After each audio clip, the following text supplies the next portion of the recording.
ونعوذ بالله من شرور أنفسنا ومن سيئات أعمالنا من يهده الله فلا مضل له ومن يضلل فلا هادي له ونشهد أن لا إله إلا الله وحده لا شريك له ونشهد أن محمدا عبده ورسوله أما بعد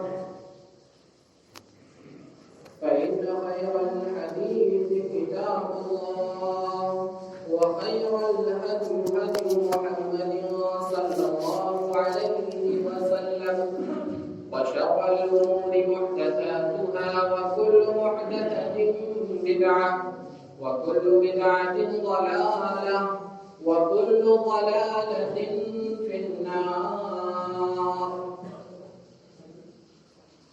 أعوذ بالله من الشيطان الرجيم. بسم الله الرحمن الرحيم.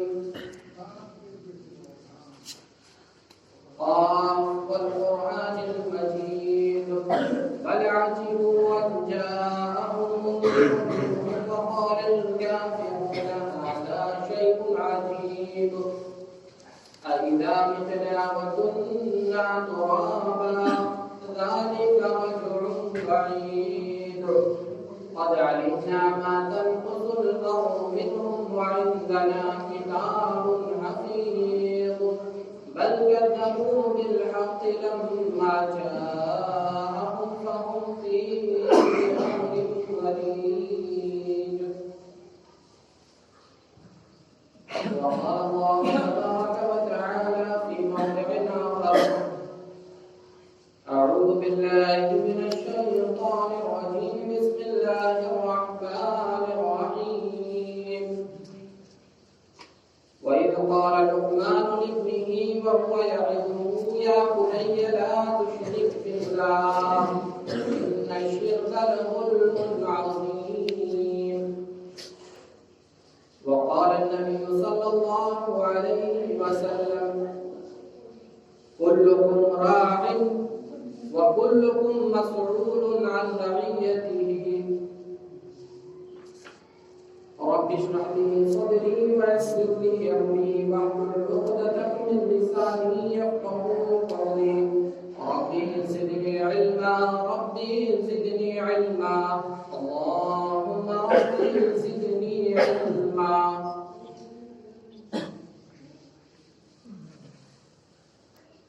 تمام قسم کی تعریفات بزرگی بڑائی اللہ وحدہ لا شریک کے لیے اور بعدہ درود و سلام نازل ہو جناب محمد رسول اللہ صلی اللہ علیہ وسلم. حاضرین اکرام،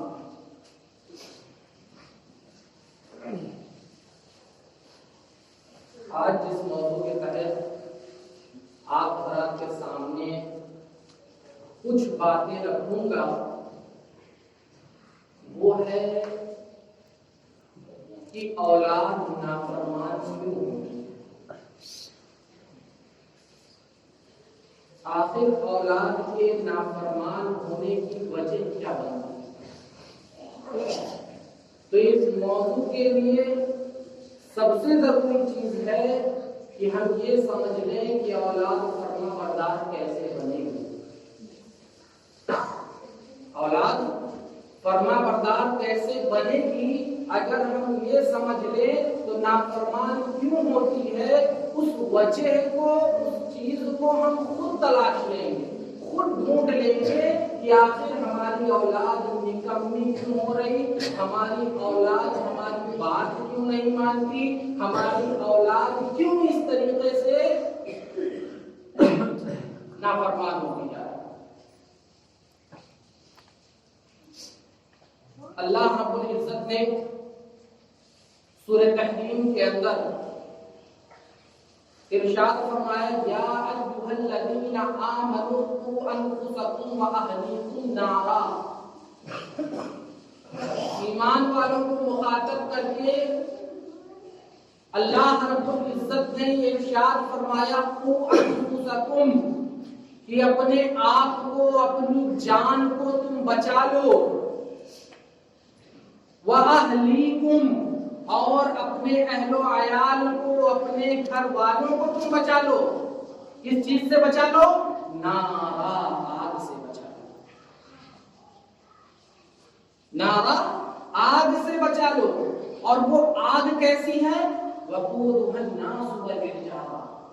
یہ آج دنیا کے اندر تو ہم آگ روشن کرتے ہیں تو لکڑی جلاتے ہیں، کاغذ وغیرہ گتے وغیرہ لگا کر کے اس آگ کو ہم روشن کرتے ہیں، تیل ڈالتے ہیں تو وہ آگ روشن ہوتی ہے۔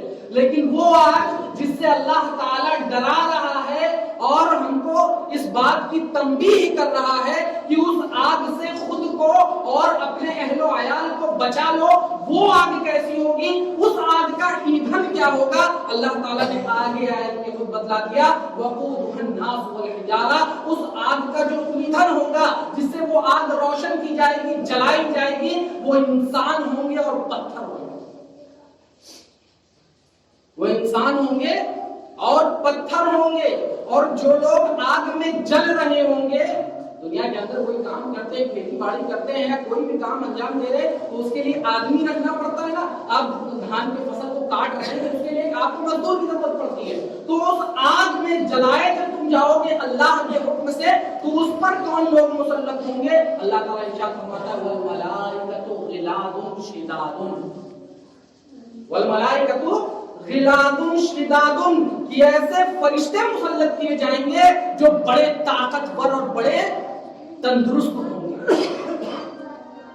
فرشتوں کی کیا ہے تو انشاءاللہ پھر کسی خطبے میں بتاؤں گا کہ وہ فرشتے آخر ان کی حیت کیا ہوگی۔ صرف اتنا سمجھ لیجئے کہ وہ فرشتے نہایت طاقتور اور تندرست ہوں گے، تنخو فرشتے ہوں گے۔ اور ان فرشتوں کا کام کیا ہوگا؟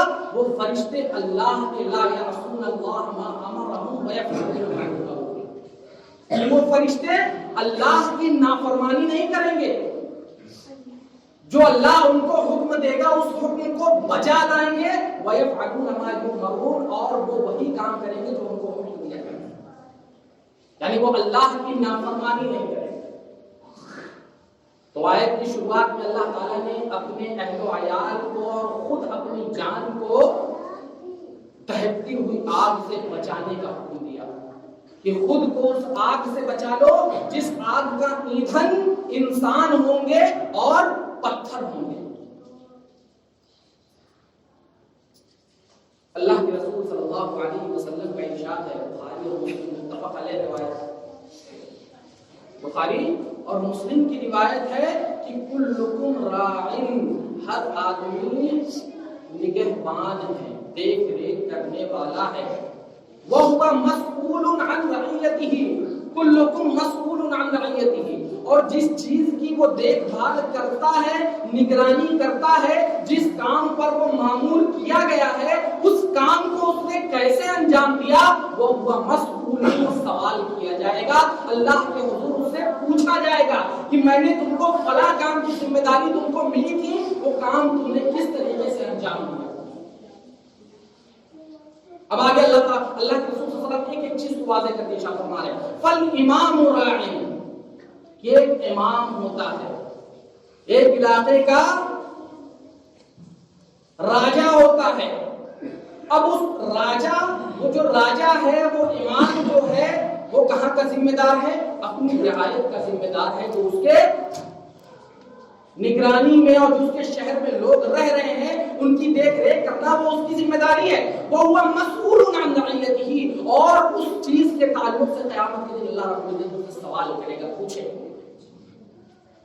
فالرجل راع فی اہلہ، اور آدمی کو بھی نگہبان بنایا گیا، دیکھ ریکھ کرنے والا بنایا گیا، کس کا؟ فی اہلہ، اپنے اہل و عیال کا، اپنے گھر والوں کا، اپنے اہل و عیال کا، اپنے گھر والوں کا انسان کو نگہبان بنایا گیا کہ تم دیکھو تمہارے گھر میں کیا ہو رہا ہے، تم کو اپنے گھر کا سدھار کس طریقے سے کرنا ہے، اپنا گھر کس طریقے سے چلانا ہے، ان تمام چیزوں کا سوال اللہ رب العزت کرے گا۔ وہ مسئول عن رعیتہ، کہ جس آدمی دار بنایا گیا، جس آدمی کو اس کے گھر کا نگہبانی دی گئی، اللہ رب العزت قیامت کے دن اس سے سوال کرے گا کہ تم کو گھر کا نگہبان بنایا گیا تھا، تم کو تمہارے اولاد کا ذمہ دار بنایا گیا تھا، تم کو تمہارے بیوی کا ذمہ دار بنایا گیا تھا، تم نے اس بیوی کا حق کیسے ادا کیا، تم نے اپنی اولاد کا حق کیسے ادا کیا، کیا تم نے اپنی اولاد کی صحیح طریقے سے تربیت کی یا نہیں کی؟ ان تمام چیزوں کے تعلق سے اللہ رب العزت سوال پوچھے گا۔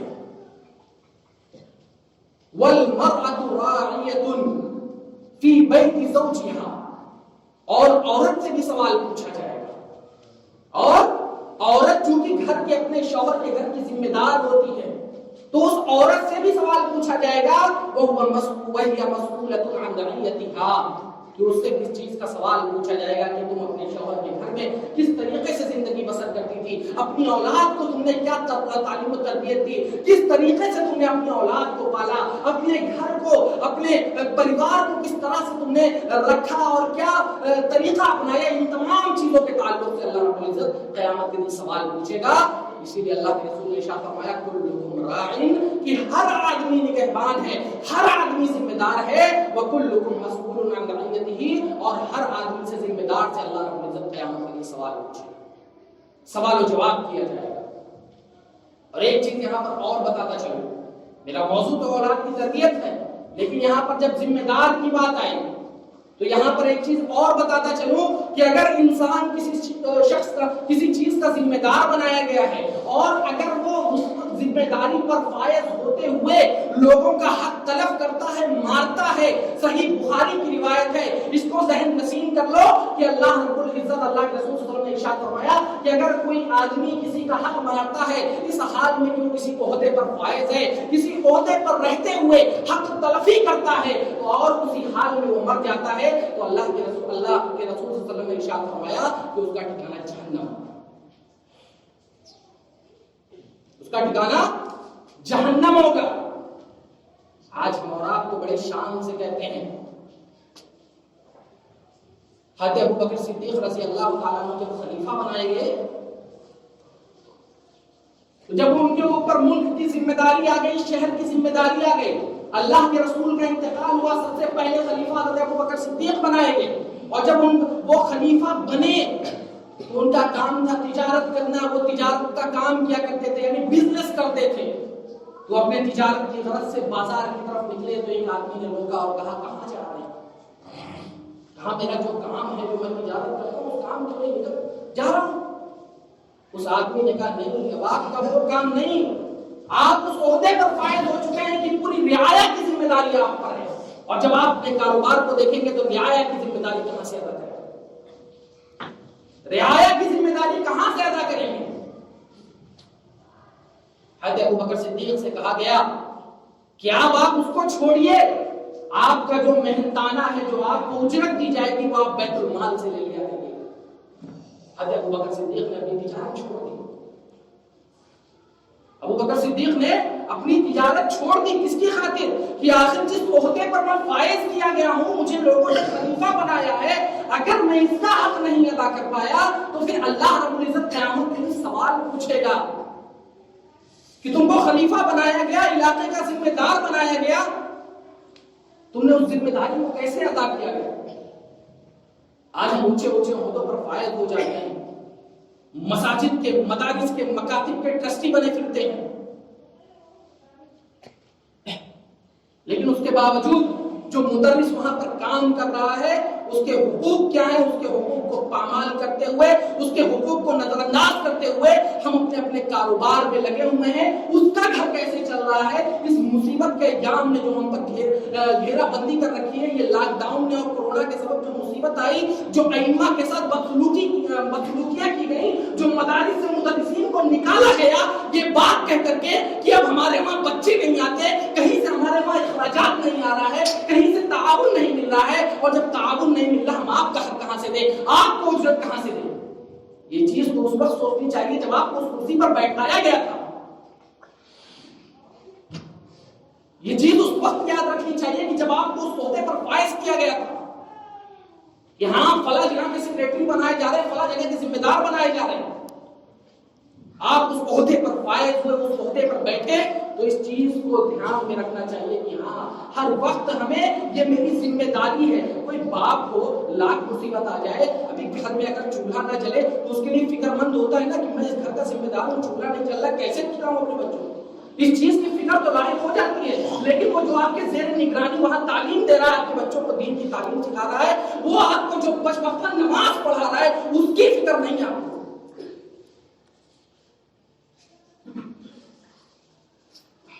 لہذا اللہ کے رسول صلی اللہ علیہ وسلم نے ارشاد فرمایا کہ ہر ذمہ دار سے, ہر نگہبان سے پوچھتاچھ کی جائے گی. آگے چلیں, اولاد کے نافرمانی کی وجہ تلاش کریں. اور وجہ کیسے تلاشیں گے؟ یہ اولاد فرما بردار کیسے بنے گی اس چیز کو جانتے ہیں.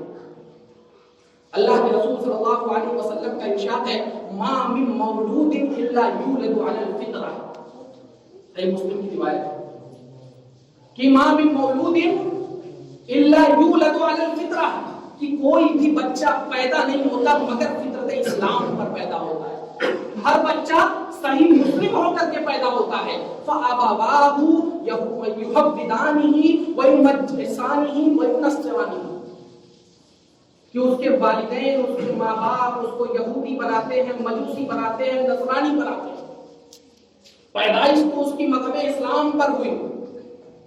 اللہ کے رسول صلی اللہ علیہ وسلم نے ارشاد فرمایا ما من مولود الا یولد علی الفطرہ, کہ ہر انسان جب پیدا ہوتا ہے تو وہ صحیح مسلم ہوتا ہے, لیکن اس کے گھر والے, اس کے ماں باپ اس کو یہودی بناتے ہیں, اس کو عیسائی بناتے ہیں, اس کو نصرانی بناتے ہیں, اس کو مجوسی بناتے ہیں. کیا پتہ چلا؟ اور اس کی تشریح میں علماء کرام نے کیا لکھا ہے یہ بھی سمجھیے کہ اولاد جس طریقے سے اپنے والدین کو پاتی ہے وہی طریقہ بڑے ہو کر کے اختیار کرتی ہے. اولاد جس طریقے پر اپنے والدین کو پاتی ہے وہی طریقہ وہ بڑے ہو کر کے اختیار کرتی ہے. اگر اولاد اپنے والدین کو بچپن سے نمازوں کا پابند پاتی ہے, بچپن سے ہر طریقے سے پرہیزگار پاتی ہے, نیکوکار پاتی ہے, تو وہ اولاد بھی بڑے ہو کر کے نمازوں کی پابندی کرتی ہے, نیک کام کرتی ہے, عمل صالح کرتی ہے. لیکن اگر وہی ماں باپ بچپن سے ماں باپ کو دیکھتی ہے اولاد کہ میرا باپ نمازی نہیں ہے, شرابی ہے, جوانی ہے, اور تمام طرح کے خرافات اور تمام طرح کی برائیاں میرے ماں باپ میں پائی جاتی ہیں, تو وہی بچہ ان کو دیکھتے دیکھتے نشو نما پاتا ہے اور بڑا ہوتا ہے, اور پھر بڑے ہو کر کے وہی تمام چیزیں آپ کے ساتھ کرتا ہے جو آپ نے بچپن میں اسے دکھایا. پھر کس بات کا گناہ ہے؟ پھر کس بات کی تکلیف ہمیں؟ جیسا ہم نے کیا اس اولاد نے الٹا ہمارے ساتھ وہ دے دیا. اللہ رب العزت نے واضح ارشاد فرمایا قرآن پاک میں کہ کسی پر مصیبت آتی نہیں ہے, مصیبت وہ خود لاتا ہے جو اس کے ہاتھوں سے کمائی ہوئی ہوتی ہے. بما کسبت ایدیکم, کہ جو انسان کماتا ہے, جو کرتا ہے, اسی کا صلہ اس کو ملتا ہے. اگر اولاد کو فرما بردار بنانا چاہتے ہو, اولاد تمہاری فرما بردار رہے, تو سورہ حضرت لقمان علیہ السلام کی وہ نصیحت اپنے ذہن نشین کرو. سورہ لقمان کی آیت نمبر 13 سے لے کر کے آیت نمبر 19 تک کس طریقے سے اولاد کی تربیت ہونی چاہیے, کس طریقے سے اولاد کو وعظ و نصیحت کرنی چاہیے, تمام چیزیں حضرت لقمان علیہ السلام نے اپنی اولاد کو نصیحت کرتے ہوئے ارشاد فرمایا تھا.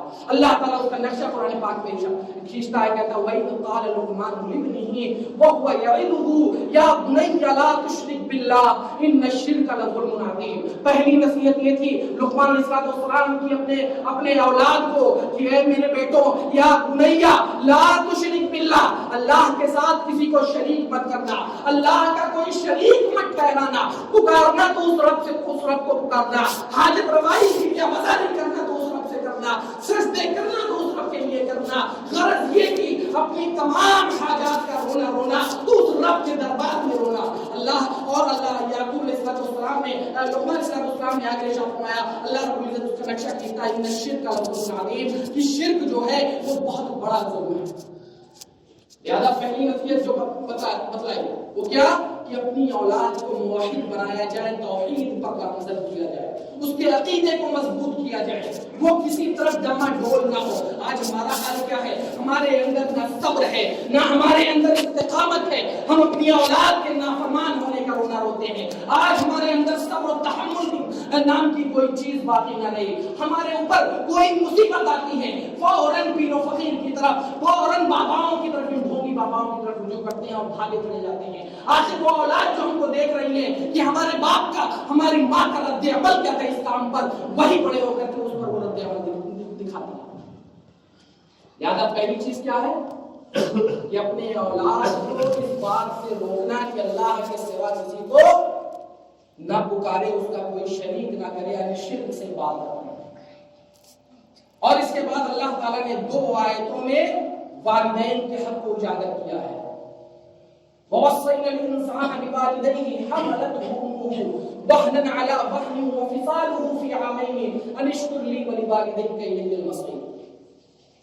کہ ہم نے وصیت کی لوگوں کو کہ اپنے والدین کے ساتھ، وَوَصَّيْنَا الْإِنسَانَ بِوَالِدَيْهِ، اپنے والدین کے تعلق سے، لوگوں کے والدین، انسان کو اس کے والدین کے تعلق سے وصیت کی، اس ماں کے تعلق سے وصیت کی جس ماں نے اپنے اپنے اولاد کو، اپنے بیٹے کو، اپنی بیٹی کو اپنے پیٹ میں پالا اور 2 مہینے تک، 2 سال تک اس کا دودھ چھڑایا. اس تکلیف کو یاد دلاتے ہوئے اللہ رب العزت اپنے بندوں کو اس بات کی نصیحت کر رہا ہے کہ انشکر لی ولوالدیک الی المصیر، کہ میرے شکر گزار بنو اور اپنے والدین کے شکر گزار بن جاؤ. اپنے والدین کی شکر گزاری کرو، لیکن وہ شکر گزاری کس حد تک ہونی چاہیے کہ اگر وہ دونوں تمہارے والدین تم کو معصیت کی طرف لے جاتے ہیں، غلط کام کی طرف لے جاتے ہیں، تو پھر وہاں پر فلا تطعہما، ان کی شکر گزاری، ان کے ساتھ ان کی اطاعت نہیں ہے. ان کو وہاں پر ان کے ساتھ کیا رویہ اختیار کرنا ہے وہ بھی اللہ تعالیٰ نے ارشاد فرمایا کہ وصاحبہما فی الدنیا معروفا، کہ ان کے ساتھ ان کی باتیں تو مت مانو. اگر وہ کسی معصیت کا تمہیں حکم دے رہے ہیں تو اس معصیت کی بات مت مانو، تم کسی گناہ میں مبتلا مت ہو، میرے ساتھ کسی کو شریک مت کرو، لیکن ان کے ساتھ دنیا کے اندر بھی معروف اور بھلائی کے ساتھ زندگی بسر کرو، ان کے ساتھ بھلائی کے ساتھ زندگی بسر کرو. اور اللہ رب العزت آیت کے آخر میں ارشاد فرماتا ہے وَصَاحِبْهُمَا فِي الدُّنْيَا مَعْرُوفًا وَاتَّبِعْ سَبِيلَ مَنْ أَنَابَ إِلَيَّ، اور اپنے آپ کو جو صحیح ہو اس کی طرف، میری طرف جھکا دو. إِلَيَّ مَرْجِعُكُمْ فَأُنَبِّئُكُم بِمَا كُنتُمْ تَعْمَلُونَ. اللہ کی مدد ارشاد فرماتا ہے کہ تم سب کو میری طرف لوٹ کر کے آنا ہے، اور جب میری طرف لوٹ کر کے آؤ گے تو نبیوکم، میں تم کو تمام چیزوں سے باخبر کر دوں گا جو تم عمل کیا کرتے تھے دنیا کے اندر. یہ 3 آیتیں ہیں سورہ لقمان کی. آیت نمبر 13، 14، 15، آیت نمبر 16 کے اندر اللہ تعالیٰ ارشاد فرماتا ہے. ہاں، اللہ کے رسول کی حدیث بھی ذہن نشین کر لیجیے کہ اللہ رب العزت نے جہاں پر روکا کہ معصیت میں، یعنی اگر والدین تمہیں میرے ساتھ کسی کو شریک کرنے کا حکم دیتے ہیں تو اس کے ساتھ میرے ساتھ کسی کو شریک مت کرنا. ہاں البتہ ان کے ساتھ رحم و کرم کا، بھلائی کے ساتھ دنیا کے اندر زندگی بسر کرنا. کیوں زندگی بسر کرنا؟ کیونکہ اللہ رب العزت تو تمہارے اعمال کو دیکھ رہا ہے، تمہارے والدین کے اعمال کو دیکھ رہا ہے کہ تمہارے والدین تم کو کس طرف بلا رہے ہیں، تمہارے والدین تم کو نیک کام کی طرف بلا رہے ہیں یا برے کام کی طرف بلا رہے ہیں. یہ تمام چیزیں اللہ رب العزت دیکھ رہا ہے، اور ان تمام چیزوں کو دیکھ رہا ہے، اور قیامت کے دن ان تمام چیزوں سے باخبر کرے گا. اللہ کے رسول صلی اللہ علیہ وسلم کا ارشاد ہے کہ لا طاعۃ لأحد فی معصیۃ اللہ. صحیح بخاری کی روایت اور مسلم میں بھی روایت کہ لا طاعۃ لأحد فی معصیۃ اللہ، کہ اللہ کی اطاعت، اللہ کی معصیت میں کسی کی اطاعت نہیں ہے. اطاعت کس چیز میں ہے؟ انما الطاعۃ فی المعروف، بھلائی کے کاموں میں اطاعت ہے، معصیت میں، برے کاموں میں اطاعت نہیں ہے. ہاں وہ ہمیں نافرمانی کی طرف، غلط کام کی طرف بلا رہے ہیں تو ایسا رویہ اختیار کریے، ایسا راستہ اختیار کریے کہ انہیں تکلیف نہ ہو اور دنیا کے اندر ان کے ساتھ اچھی زندگی بسر ہو جائے.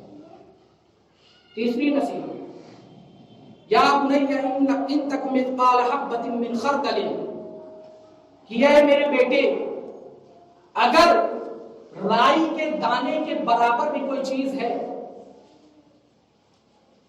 چاہے وہ صخرتی چٹان میں ہو، او فی السماوات یا فی الارض، یا آسمان میں ہو یا زمین میں ہو، رائی کے دانے کے برابر بھی، او فی السماوات یا فی الارض یأتی بہ اللہ، اللہ تعالیٰ قیامت کے دن وہ تمام چیزوں کو لے آئے گا.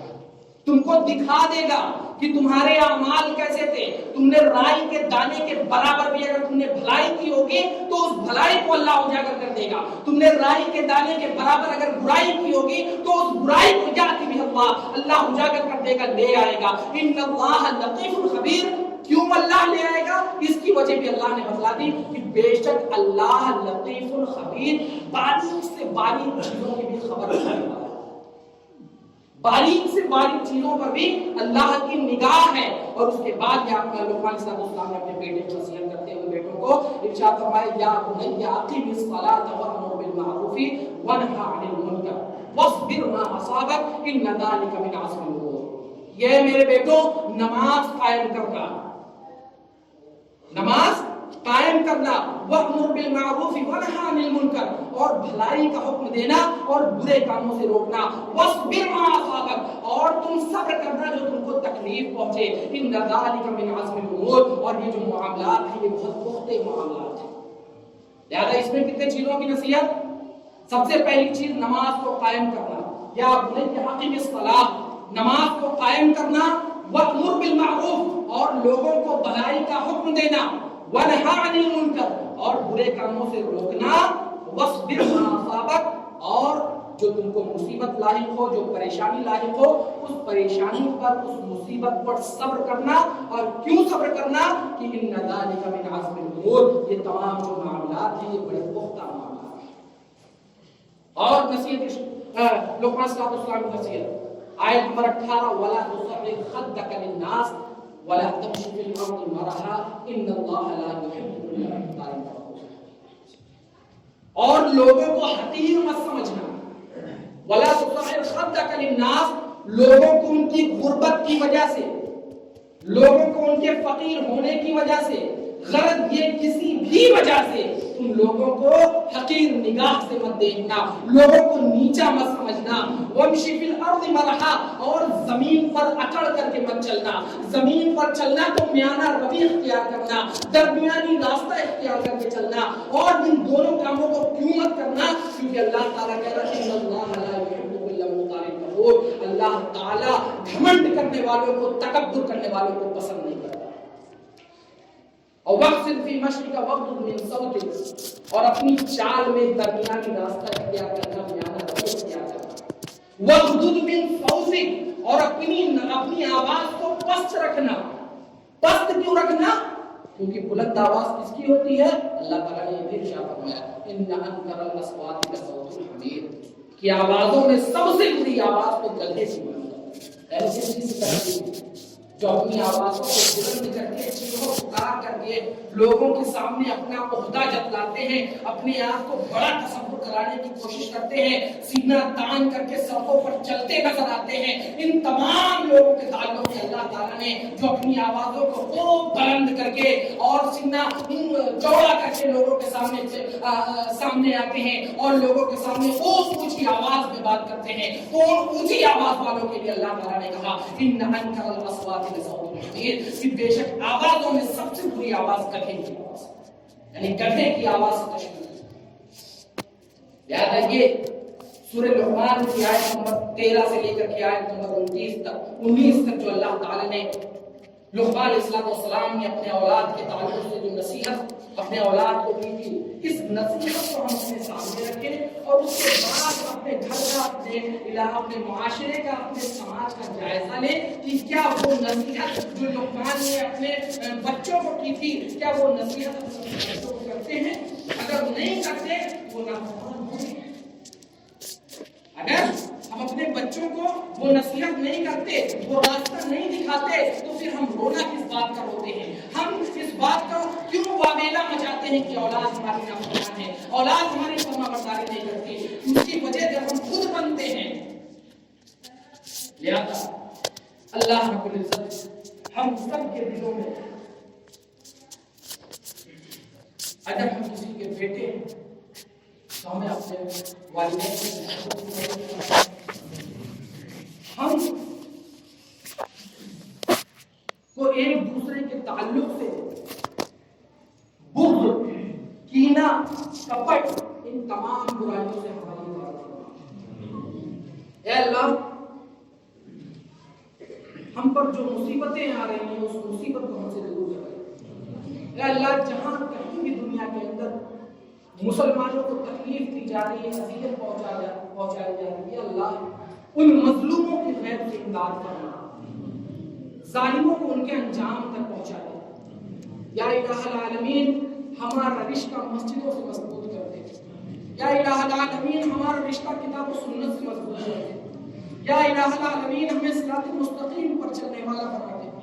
یا الہ العالمین تو ہم سب کو کہنے سننے سے زیادہ عمل کی توفیق عطا فرما۔ آمین۔ وآخر دعوانا ان الحمد للہ رب العالمین۔